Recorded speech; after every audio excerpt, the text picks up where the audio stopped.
నమస్తే, నేను మీ మాధురి. ఈరోజు మనతో పాటు ఉన్నారు ఎస్వి నాగనాథ్ గారు, astro psychologist. Hello sir. Sir, last time మనం పుష్ప 2 రిలీజ్ అయ్యేటప్పుడు అల్లు అర్జున్ హారోస్కోప్ గురించి అనాలిసిస్ చేసాం. తన హారోస్కోప్ ద్వారా తన పర్సనాలిటీ ఎలా ఉంటుందనేది అనాలిసిస్ చేసాం.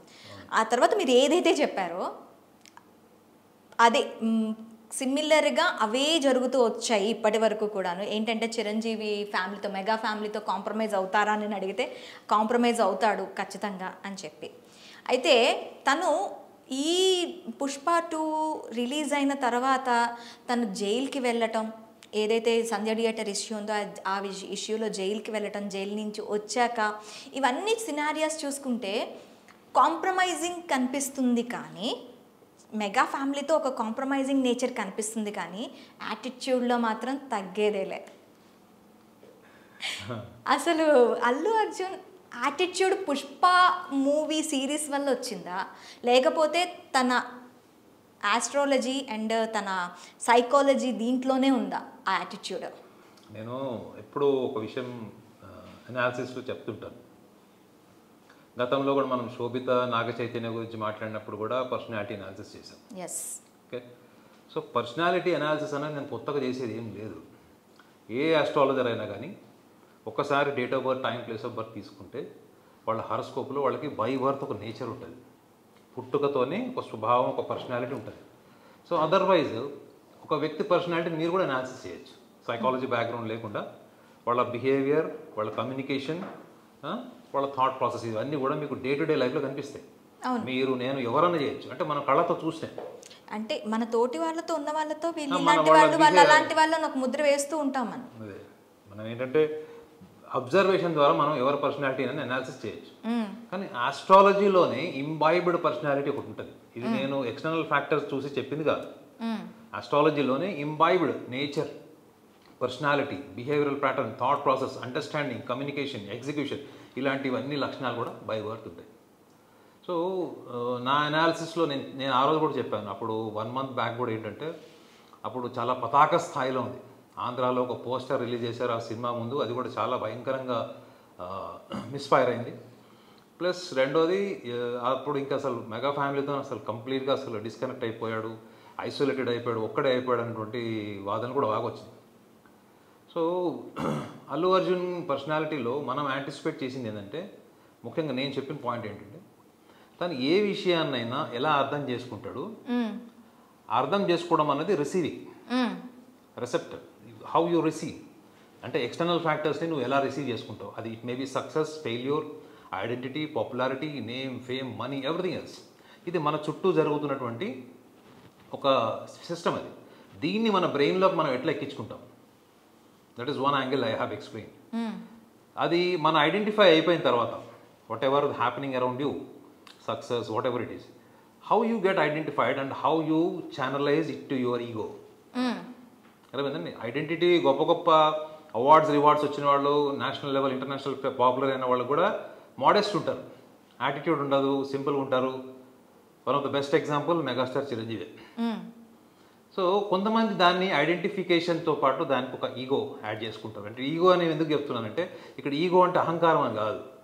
ఈగో అంటే ఏంటంటే, మీకన్నా నేను సాధించింది ఏంటి ఎక్కువగా, మీ అకౌంట్లో ఎన్ని అవార్డ్స్ ఉన్నాయి, నా అకౌంట్లో ఎన్ని అవార్డ్స్ ఉన్నాయి, నాకు వచ్చిన అవార్డు ఇంతకుముందు ఎవరికైనా వచ్చిందా, ఇవాళ నేను తీసుకున్న రెమ్యునరేషన్ ఇంతకుముందు ఎవరైనా తీసుకున్నారా.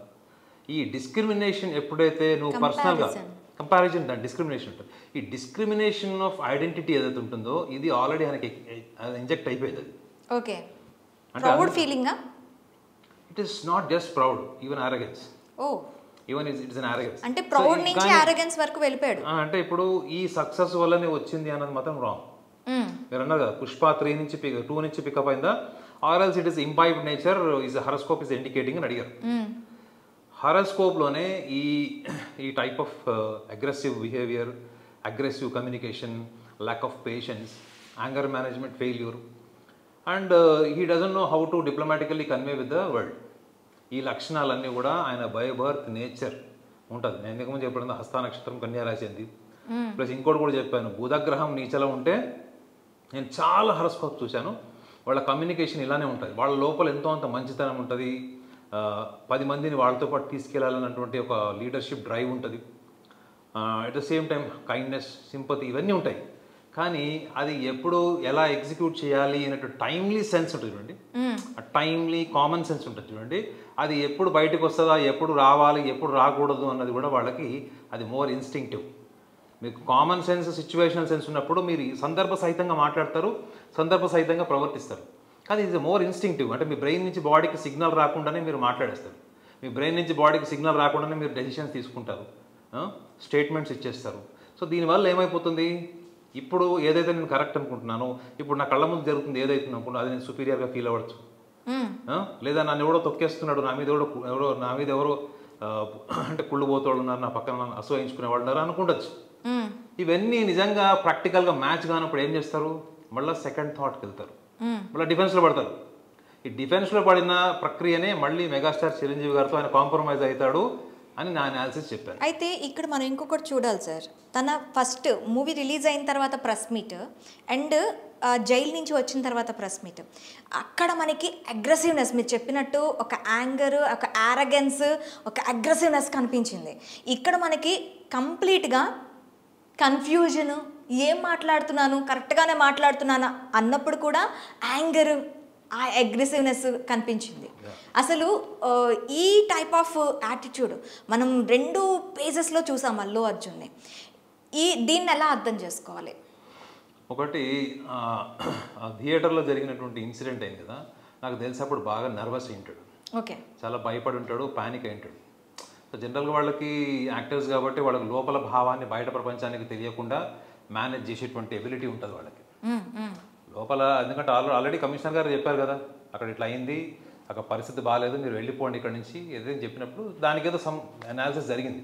అది ఏంటి ఎవిడెన్సెస్ అన్నది అది రేపు పొద్దున ఎవిడెన్సెస్ వాళ్ళ మధ్యలో ఉంటాయి. బట్ అక్కడ జరిగిన ఇన్సిడెంట్కి ఆయన చాలా కాన్ఫిడెంట్గా, న్యాచురల్గా అక్కడ కేవలం అభిమానుల కోసం వచ్చాను, అభిమానులకి ఎంటర్టైన్మెంట్ ఇచ్చాను, వాళ్ళకి మంచిగా బూస్టింగ్ ఇచ్చాను, వెళ్ళాను అనేది ప్రజెంటేషన్. అది మనం మీడియా ముందు ప్రజెంట్ చేశాడు. కానీ లోపల ఎక్కడొక్కడ భయము, అక్కడ సిచ్యువేషన్లో ఏం చేయాలో తెలియదు. అర్థమైందండి? సో ఒక పానిక్ సిచ్యువేషన్ లైఫ్లో మోస్ట్ డిఫికల్ట్ సిచ్యువేషన్ ఆ రోజు ఫస్ట్ టైం చూశాడు. అభిమానులు రావడం, లక్షల మంది ఆయన ఫాలో అవ్వడం అనేది గతంలో చాలాసార్లు చూశాడు. బట్ అక్కడ ఇన్సిడెంట్ ఏమైంది, ఓకే, ఆయనకి చెప్పి ఉంటారు, నిజంగా చెప్పండి అక్కడ ఏం ఇన్సిడెంట్ అయిందో చెప్పే ఉంటారు. బహుశా అది వాళ్ళ మధ్యలో చెప్పారో లేదన్నది రేపు పొద్దున అది ఎవిడెన్సెస్ని చూస్తే తెలుస్తుంది.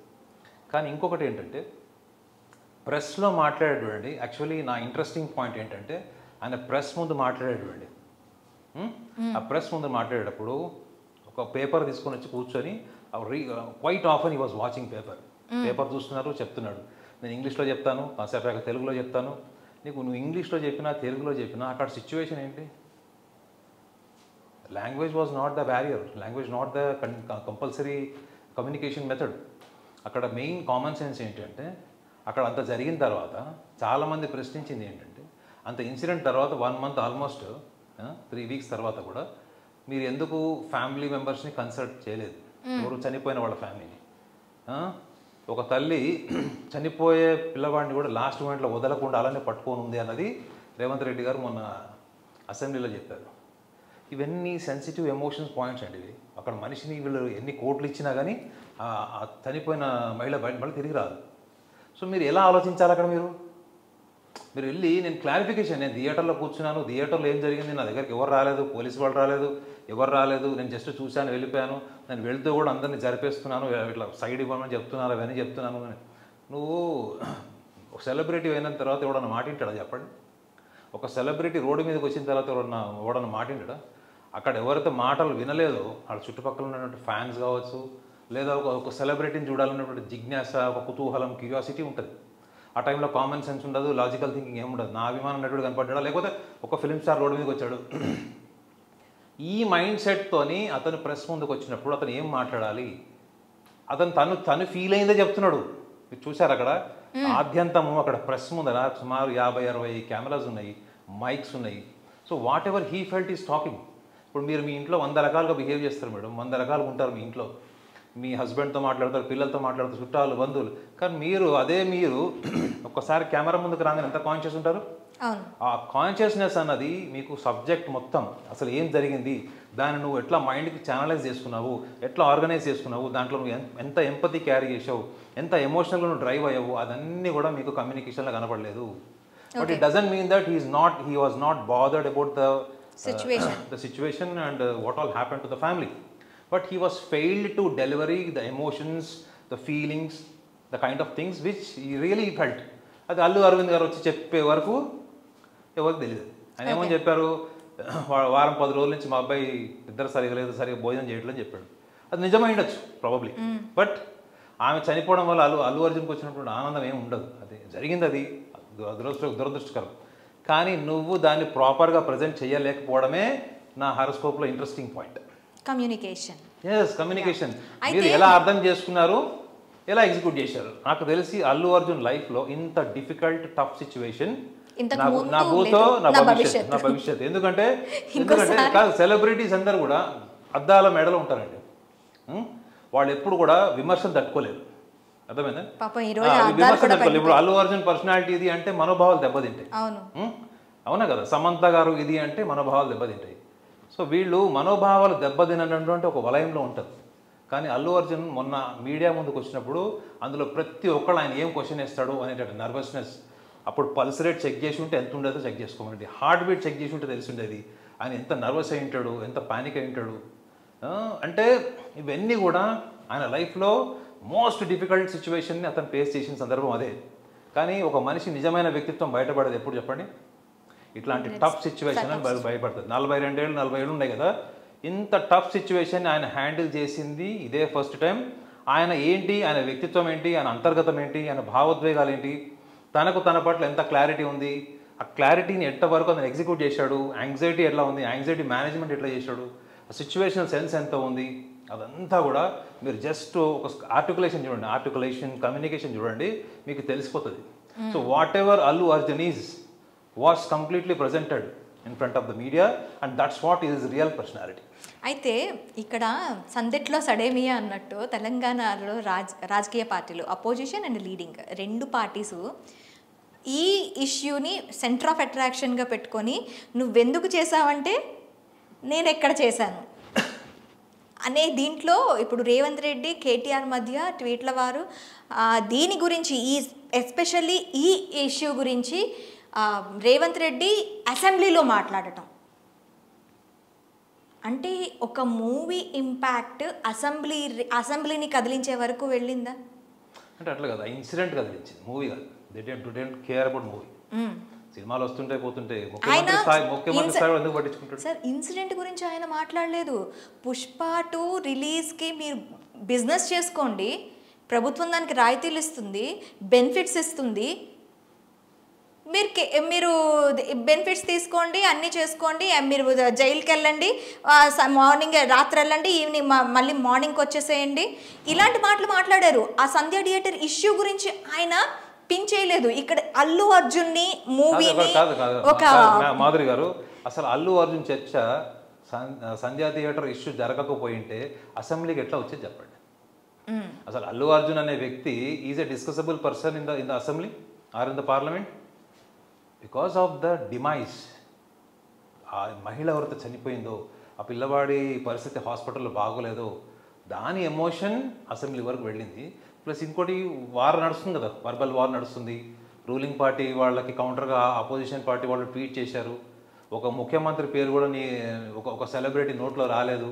ఇట్లాంటివన్నీ చూసాం. అంటే నువ్వెవరో తెలియదు అంటే వాళ్ళు పొలిటీషియన్స్ వాళ్ళు విమర్శించుకుంటారు, అది వాళ్ళకి సాధ్యమే. ముఖ్యంగా ఎలక్షన్ టైంలో అయితే చాలా బూతులు కూడా తిట్టుంటారు. కానీ ఇక్కడ ఏమైపోయిందంటే ఈ ఇష్యూ అల్లు అర్జున్ ఇష్యూ ఏదైతే ఉందో అది పొలిటికల్ మైలేజ్ కూడా డ్రైవ్ చేస్తుంది. నాకు తెలిసి ఇఫ్ ఐఎమ్ రైట్, నా యాంటిసిపేషన్ ప్రకారము Allu Arjun will remain a cat on the wall.